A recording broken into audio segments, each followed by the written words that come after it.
Well, thank you very much, everybody. I very much appreciate you being here. Thank you, and we love this state. It's been a great state for me, and it's been a great state for everybody in this room. I can tell you, Governor, right? And we're here to help. We're joined today by Governor Greg Abbott, very special man, and he's doing a fantastic job for the state of Texas, and he has from day one. And Lieutenant Governor Dan Patrick, another friend of mine, and thank you, Dan. And I watched you the other night on a very important show, and you did incredibly well representing the state. And State Attorney General Ken Paxton, where he's a very aggressive Attorney General, and that's what we like. And you've got some very big ones, including the mail-in ballots, right? Unsolicited, I call them the unsolicited mail-in ballots, where people are sitting home and they just get hit with mail-in ballots all over the place. Good way to put it. Well, I hope you're going to be successful. I think it's actually a very important case, not only here, but for the whole country. So I know you're really on top. I think we have about 18 of those cases throughout the country. In Pennsylvania we have, and North Carolina, we have a lot of them. So we'll see, but you're one of the great leaders. Thank you very much, Ken. I appreciate it. A man who's really been there when we need him, and he's been incredible for Texas, and he's been my friend, Ted Cruz. Thank you. Thank you very much. We spent a lot of time before, and we're working on getting Texas everything they need. We'll bring it back. Thank you. Congressman Brian Babin. Brian, thank you very much. Sure. A warrior and a really terrific guy. Hey. Randy, where's Randy? Randy, thank you. Randy Weber, Congressman. Thank you very much. And we have a couple of people who have been friends of mine, and I won't mention too much, but they got a little shot of COVID. And I understand they're going to be perfect. They're going to be absolutely fine. I want to say hello to Becky Ames. Becky, thank you very much. Beaumont, you're doing good, right? Everything Yes, okay? we Were you are. hit hard? Not as hard as we could have been. Yeah, it could have been a lot harder. It could have been a lot harder. That's and great. We're recovering, and we appreciate you being here, Mr. President. Well, thank you very much, Becky. I hear you're doing a great job. And again, we were talking before about the path, and the path could have been much more because the power was incredible. Louisiana took a very, very hard hit, but even Louisiana, if it was over just a little bit further, it would have been a record-setting hit because the power was record-setting. It was at 185 and 175. It went to 150 miles an hour when it hit, but it was even worse than that. And it came quickly. It came very quickly. It came, in fact, I guess you would say, Pete, they were looking at that as a storm. And all of a sudden, the storm became a monster. So 36 hours, Cat 4. Yeah. It went from a storm to 185 and 175 miles an hour, and then when it hit, it was, and I think they say it was the most, the strongest that they've had in Louisiana and Texas in 150 years. But the path was a little bit lucky, so we got a little bit lucky, so that's great. I want to also introduce Chad Wolf, who, as you know, we just took the acting away from his name, and you're doing a fantastic job, Homeland Security.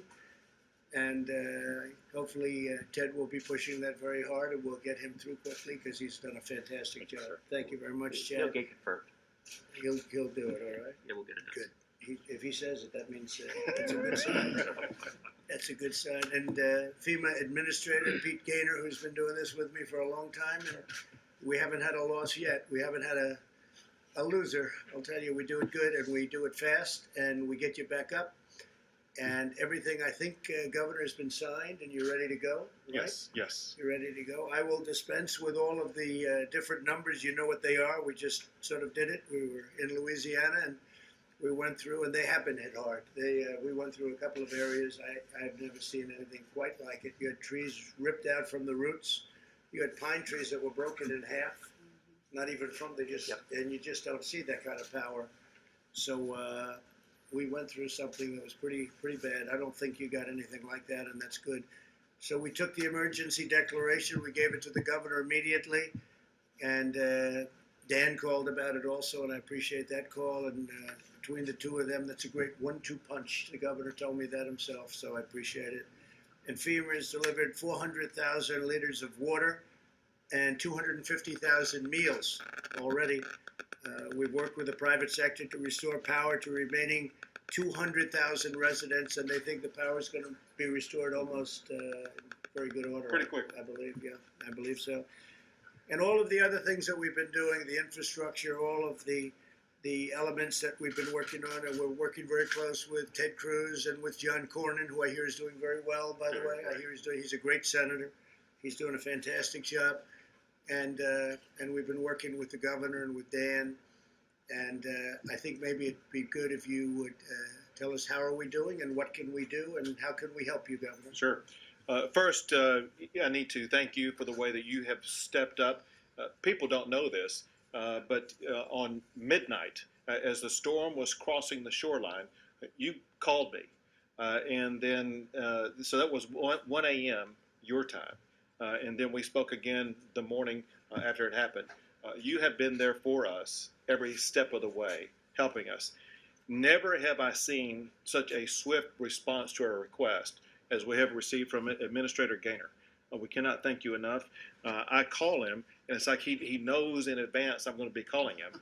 And so he just says yes immediately. And so of all the storms I've been through, which, as you know, has been a lot, I've never received a swifter response from the administration. And so on behalf of everybody in this room and everybody across the state of Texas, we want to say thank you. I want to thank the local officials, Judge Gatia, in whose county we're in right now. We appreciate you and your leadership, the members of Congress, Becky, and the other mayors in the region. We appreciate everything you do. And, of course, CİM. If I could share some details, I know you cover the details in Louisiana, just real quick. I have declared a disaster in 62 counties, and the president has similarly declared a disaster in each of those counties. So on behalf of all of those 62 counties, we all say thank you, Mr. President, for that. Right now, our areas of focus are on power, water, points of distribution, safe return of evacuees, and damage assessment. On power and water restoration, peak power outages exceeded 350,000 locations across 35 counties. Current outages as of 9 a.m. this morning are about 120,000 locations in 23 counties, meaning that emergency repair crews have quickly restored more than 230 of those power outage incidents. For drinking water assessments, 111 of 171 drinking water system assessments have been completed. 84 are operational, 26 systems are under boil water notice. In addition to things like that, we have 19 points of distribution set up in the impacted region that are providing things like water, ice, MREs, while their power and water systems remain inoperable. There were over 10,000 evacuees that are in shelters throughout the state and approximately 3,300 hotel rooms. Of the shelter residents, the Texas Division of Emergency Management under CİM is tracking more than 2,200 shelter residents who are from Louisiana. Very important is that more than 10,000 of those evacuees were in what's called non-congregate settings. What that means is they were in hotel rooms typically. That is so important because we had to respond to Hurricane Laura while also responding to COVID-19. And the best setting for someone who's an evacuee from a hurricane is not in a large congregate setting, but in separate settings to prevent the spread of COVID-19. We succeeded in getting through Hurricane Hannah without the spread of COVID-19. I believe we will succeed in getting through Hurricane Laura without spreading COVID-19. A total of 808 residents were returned on 43 buses, with more missions scheduled for today, and 160 state buses are ready to assist the ongoing repopulation efforts. Let's see. That's about it. We continue to assess damages throughout the region. We are on top of this because of the swift and effective leadership of Chief CİM, but we are better capable and swifter in responding to this hurricane because of the way you and your administration so swiftly stepped up and helped out the people of Texas. Well, thank you very much, Governor. Doing a great job in every way. In fact, I noticed your COVID, you say COVID-19, many different names. At least 20 different names, right? But you call it COVID-19, that's okay with me, at least for today. Generally, I call it something else.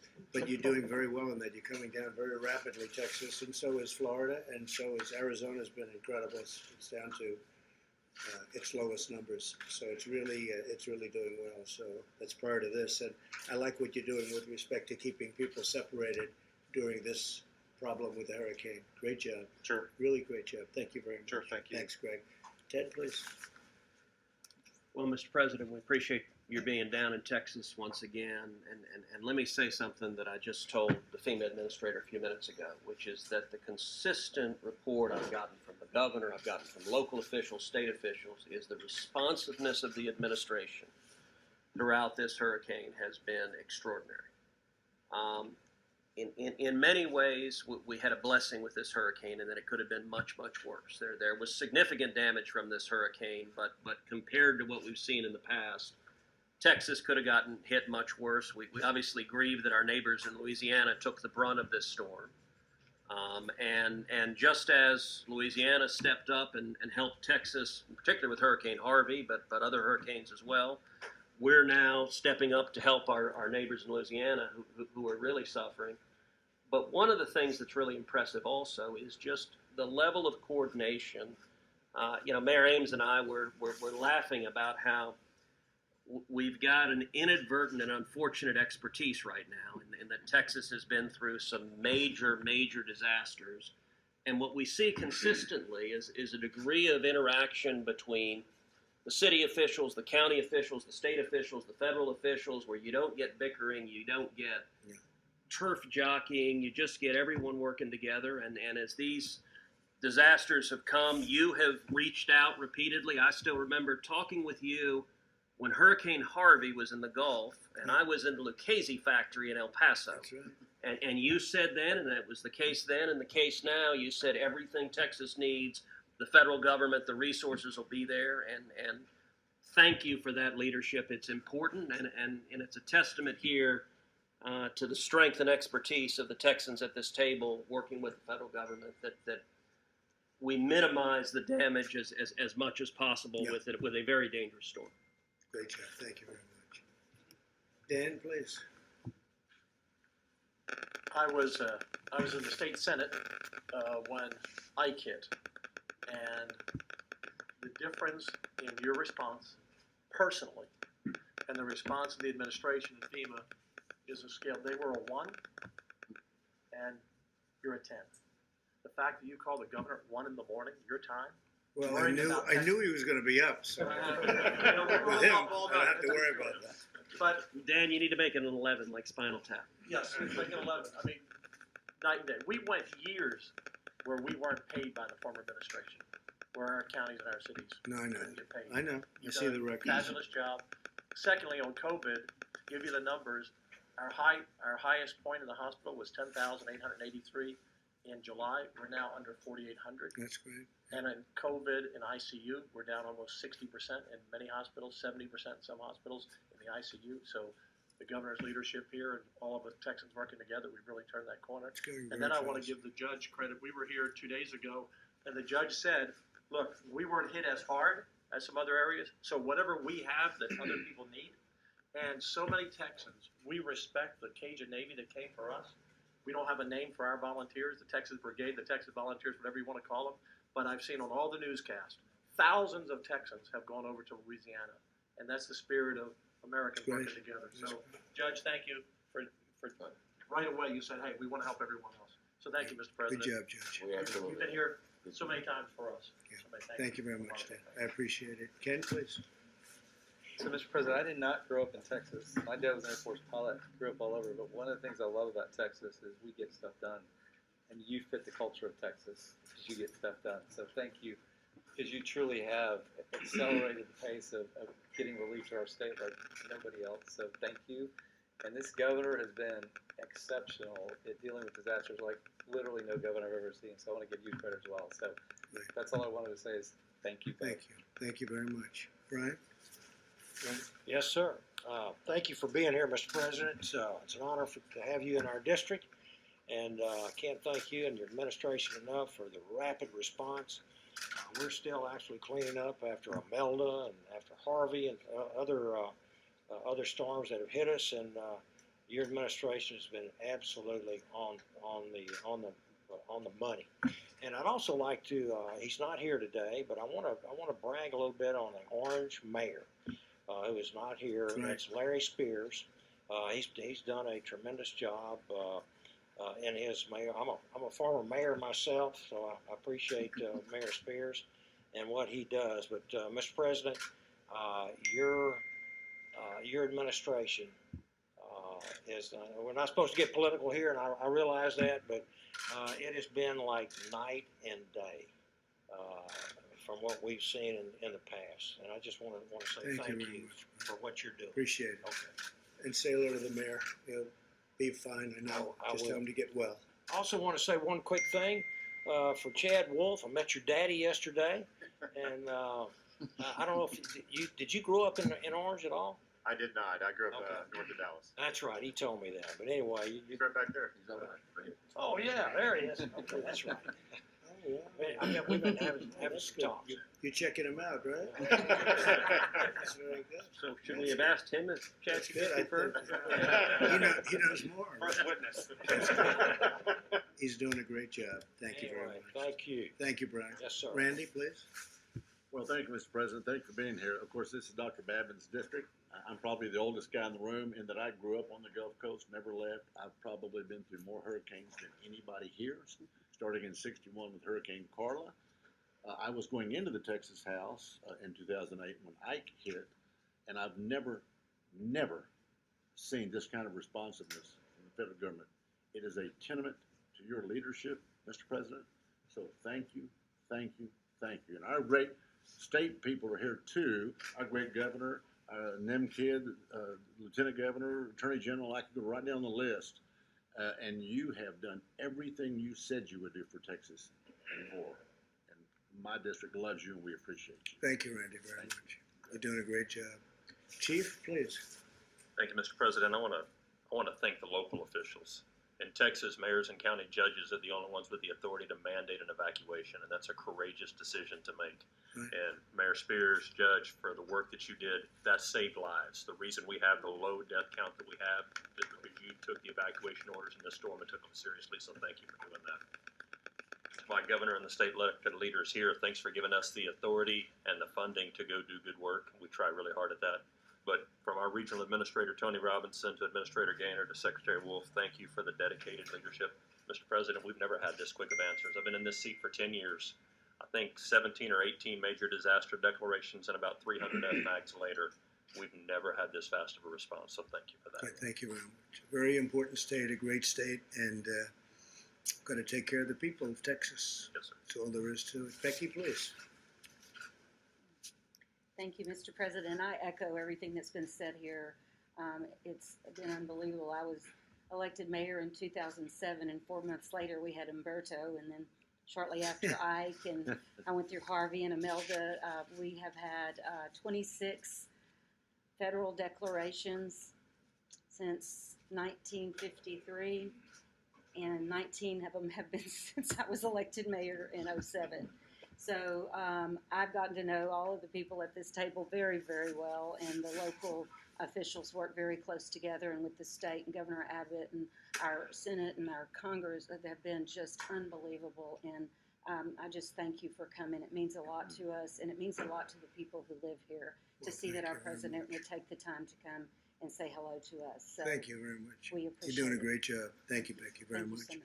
Judge, I want to thank you very much. Here, just the job you do is incredible, and I can see the passion you have for it. So it's really great. We appreciate it. Well, thank you. It's fantastic. I cannot tell you how much we appreciate you coming. And the governor's been here multiple times, and everybody involved. We have a great concern for our community. We have a great concern for Texas. We have a great concern for Louisiana. We're going to do what we can do to help them. But a couple of people for sure that, and I hate to single people out, but for sure, Chief Kidd, thank you. And the response that you and the governor's office has had in answering the phone calls, because there's been many all the way through COVID down to this. I'm kind of like Mayor Becky Ames. I've been in office 4 years. This is disaster number 6 for me. So it's, we're getting good at something we really don't want to be good at, but we're going to be good at it, and we're going to get it taken care of. But when we come to one of the biggest things we're looking at now, other than the storm itself, was what was caused by that, and that was some of our getting our energy back up and getting our power back up. And we have someone in the building today who is the president and CEO of Entergy Texas, and their team, Sally Rayner, and their team is in here in force and getting this power and stuff restored as quickly as possible, so that our citizens that are on their way home can have power as quickly as possible to get back to repairing their homes. And so there's so many people that do so much for Texas. One of the big projects we have, and I want to recognize General Beck with the Army Corps of Engineers. We've been working for a project. I know the governor and Senator Cruz, Senator Cornyn's not here, but everybody's involved with it, which is the Coastal Spine Levee Project, 26 miles of that, which will be, it's made huge progress in the last 3 weeks. The state and the General Land Office has helped fund Orange County's share of that portion of it, and because of that, we're able to move forward with the Corps and working at the next legislative session to continue that in the deal. But that is huge for us. Do you think it'll work? Yeah, I love the Army Corps. It's absolutely going to They happen work. to be building our wall. Just so Exactly. They're doing a very good job. Yeah. 10 miles a day. We're up to 300 miles. It's going good. How is that working? Sir, are you asking the wall? No, the wall I know. The wall is good. The Sir, levee. that's another one of Call my it the projects. levee. Sir, so within Orange, we're excited. As the judge said, we have the ability now with this. We're moving forward with design. It'll end up with about 25 miles of wall, different types of wall. It'll also end up with about 7 pump stations and about 30 gates. So that'll stop the water from pouring in? So we're confident that it will, and also not only in Orange, but with 2 neighboring communities in Port Arthur and Freeport, it's going to create a system. Those 2 communities have walls. We're going to continue to develop and improve those walls, and collectively, those 3 projects are going to improve the protection on over 100,000 residences in this community, critical infrastructure, and also critical energy sector infrastructure. And so what is your timing on that? Sir, we're starting the design right now with Orange. Right now, we're looking at all 3 of those projects being complete between 2025 and 2027. So we're moving forward. And what makes them impressive, and the judge is a great partner in this, is we're doing this with the local community. We're doing this with the state. This is a partnership from top to bottom, allowing us to develop something that not only will withstand, as you said, the storms, but also allow the communities to take care of these projects and the residents behind them in the future. What do you think the cost will be of the So entire right now, project? with the Bipartisan Budget Act of 2018, we got $4 billion to move these 3 projects forward. So we have that funding in hand and are moving forward. Also, as part of that act, we received additional funds to study the remainder of the Gulf Coast. So we're working hard. We've got a study that we're going to publish an interim report on in the near future, within the next month. And it looks at Houston, it looks at Galveston, it looks at Bolivar Peninsula. Is that part of the original approval, Houston? Sir, that is part of when we got the Bipartisan Budget Act, that study was part of that. Good, okay, good. So, It Mr. was, President, what Congress... the governor called me, he said, could you do me a favor, just one more favor, that's all I want, it's very small. I said, how much, Governor? He said, it's not much, $10 billion. I said, $10 billion. But he said that would really do something with respect to this tremendous flooding every time you have a hurricane. And so your phase 1 is what we're talking about, but you could do something, and that'll also take care of the Houston area. Right. So Congress has already directed $3.8 billion, and that was with strong bipartisan support and Good, your support. yeah, And yeah. so that's beginning construction of the coastal spine, but we're also studying the continued expansion to complete it, and obviously a lot of families and homes and a lot of businesses and energy infrastructure is all along the Gulf Coast. And as it well. will work, right? Yes, sir. We're not going to build it and we're going to say, oops, it sprung a leak, and that's the end of that. It's a big project, but it will work, right? Yes, sir. Okay, if you guys do it, it's going to work. Mr. President, we're very For law excited. I'm sorry. enforcement down on the other side, and you've done a fantastic job. You have anything to say? Yes, sir, I would like to, Please. Mr. President. Appreciate you being here. My community appreciates it. Thank you for what you do for our country. We really appreciate that. I also want to thank Judge John Gauthier and somebody we didn't mention, Joel Ardoin. He's our emergency management coordinator. They've done an outstanding job, and we appreciate the work they've done. I also want to thank everyone in this room that has helped us here in the community. Thank you very much. Thank you very much. Thank you, Mr. Thank President. you. Greg, you want to finish it off? One thing that Texans have shown, whether it be Harvey, whether it be all these other storms you've heard, they have been through it, and it shows the resilience and perseverance that Texans have. But we are made even stronger by the swift and profound and effective support that we get from our leaders in Washington, D.C. You are the builder president. You are helping to build that coastal spine that will protect Texas, but you are right now helping Texas rebuild in the aftermath of this hurricane, and we say thank you. It's my honor. Thank you very much. Do you have any questions for the governor, the senator, or anybody? Anybody have any For the questions?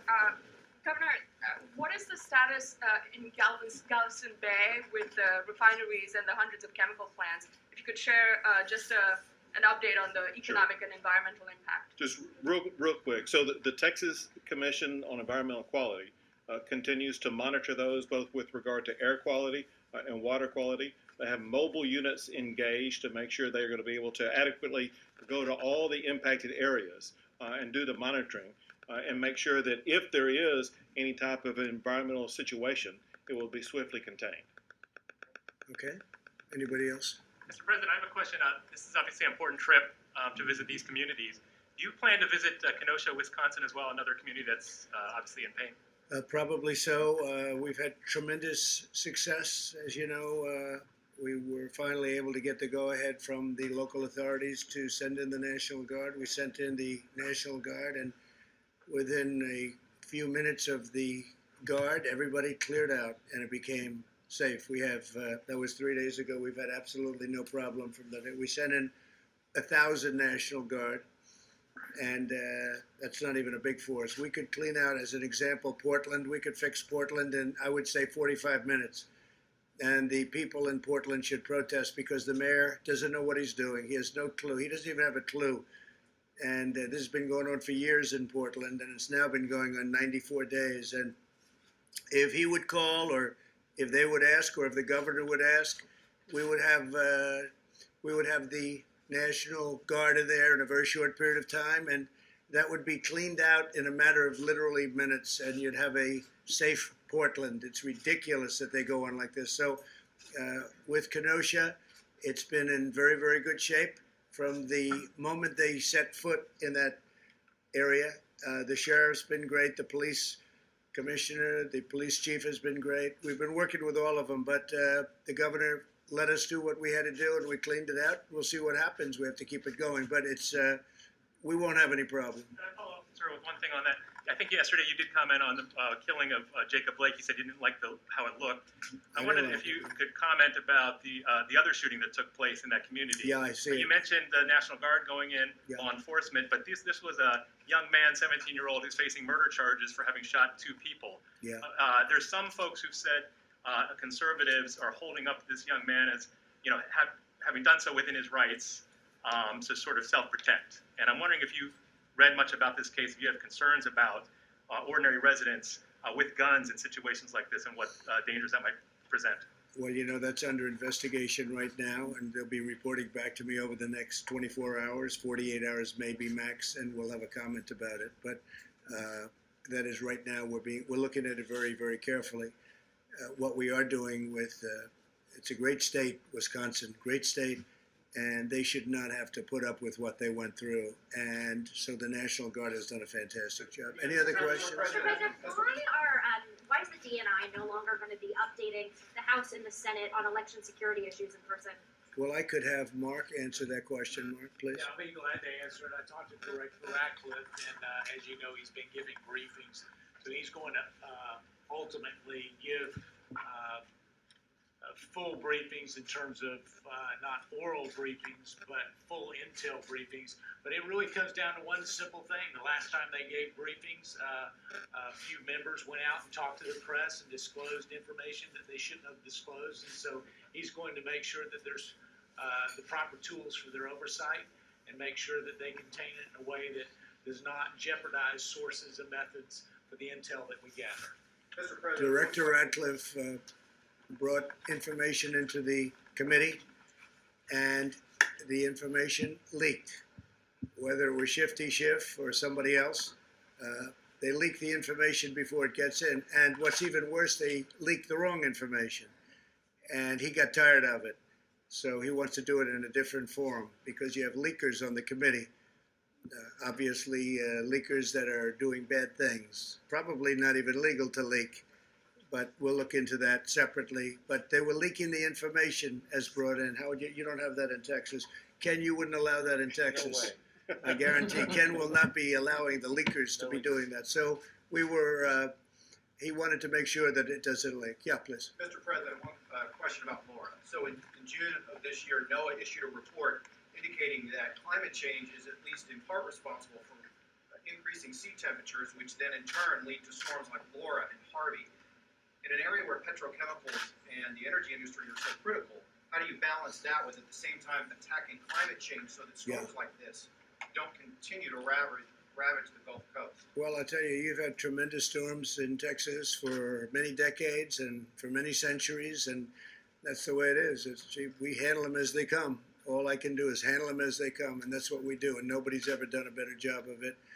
And we love the people of Texas, and Governor, it's an honor to be with you. Thank you very much. Ted, thank you very much. Great job. Thank you, Dan. Please. Thank you. Thank you very much, everybody. Thank you.